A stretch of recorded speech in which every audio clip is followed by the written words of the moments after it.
Hey everyone, welcome to Judging for the Win. I'm Dave, and this is my daily ruling. Today we've got a situation that comes up a lot in real life Magic tournaments. So it's an important one to know if you're judging, especially a big event, for the first time. Amy calls a judge, and when you come over to the table and take their call, you find that her opponent Nick showed up after the round clock had started. By his account, he came in about 30 seconds into the round. What is the appropriate infraction, penalty, and fix? Alright, so I hope nobody is surprised when they hear that Magic players sometimes had this problem happen to them.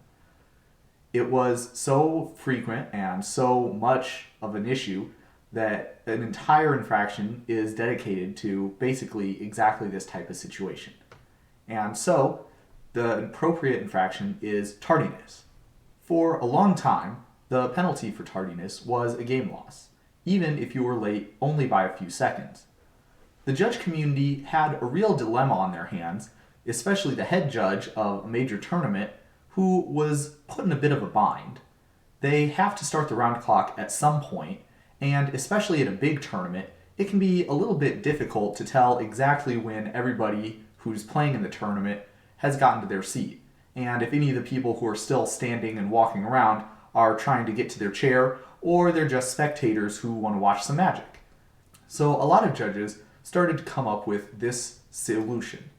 They would say, okay, the player might be late, but if they're a minute or less late, then we'll have a heart and we won't give them a game loss. This allowed the head judge to start the round clock a lot faster, and it also eliminated a lot of the issues that we had with people showing up a little bit late, getting a really harsh penalty just because they couldn't get through the crowd in time, or they walked a little bit too slow from the pairings board to where they thought their seat was, and then they ended up having to go to another location.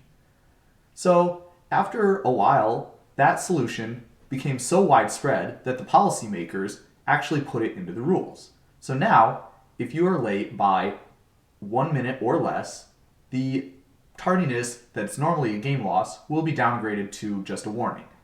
A few caveats for this. First of all, tardiness is a tournament error, not a gameplay error. This has the important consequence that an upgrade exists after only one instance of the infraction rather than the normal 2 for gameplay errors. So if you get saved by the 1 minute rule one time during a tournament, that's it. If you're late by 1 second in your next round, you'll be getting a game loss. Another important thing to keep in mind is that this is only true at competitive rel. At regular rules enforcement level, so like an F&M or similar type of a tournament, you just give the player a time extension and have them proceed. We don't really give game losses out in regular rel unless we're dealing with a habitual or repeated offender. So we still could give one out if need be, but certainly it wouldn't be a norm. Finally, another thing to keep in mind is that the 1 minute is meant to be based on the time that Nick showed up to his seat, not the time that Amy called a judge or the time that you actually physically showed up. In cases where it's a close call, you might have to do some investigating, especially if both players know what the stakes are of your decision. Such an investigation might include separating the players and interviewing them individually, and talking with people in neighboring matches. My advice, if there's any doubt on your part about whether the player was late by over or under 1 minute, is to let the match be decided by a game of Magic rather than giving out a penalty. So, if you're a player, what are some ways that you can keep this from happening to you? There's a couple of really important things that I tell people all the time, and that's because it comes up. If you have to go to the bathroom, the best time to do that would be after your match is over, not right before the next one is about to start. However, I understand that, especially at a big tournament, that's also the time when there's the most people in line to use the bathroom, so it doesn't always tend to work out.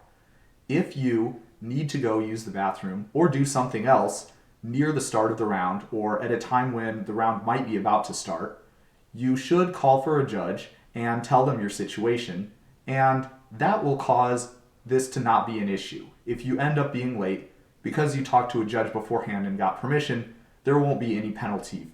It'll just be a time extension and you can continue the round as normal. Finally, if you want to leave and not play in any of the future rounds of the Magic tournament, please do all of the tournament staff a favor, and before you leave the premises, go up to the scorekeeper and ask them to drop you. A lot of the time there will be a list that you can sign your name to, or they might just drop you directly if it's a smaller tournament. Doing so will make it so you will not get paired against someone in the next round, and that'll save your future opponent from a probably disappointing message that they won't get to play Magic in that round. And that's all I have for you today. How did you do? Join me again tomorrow for another Daily Ruling, but until then, I hope you have a great day.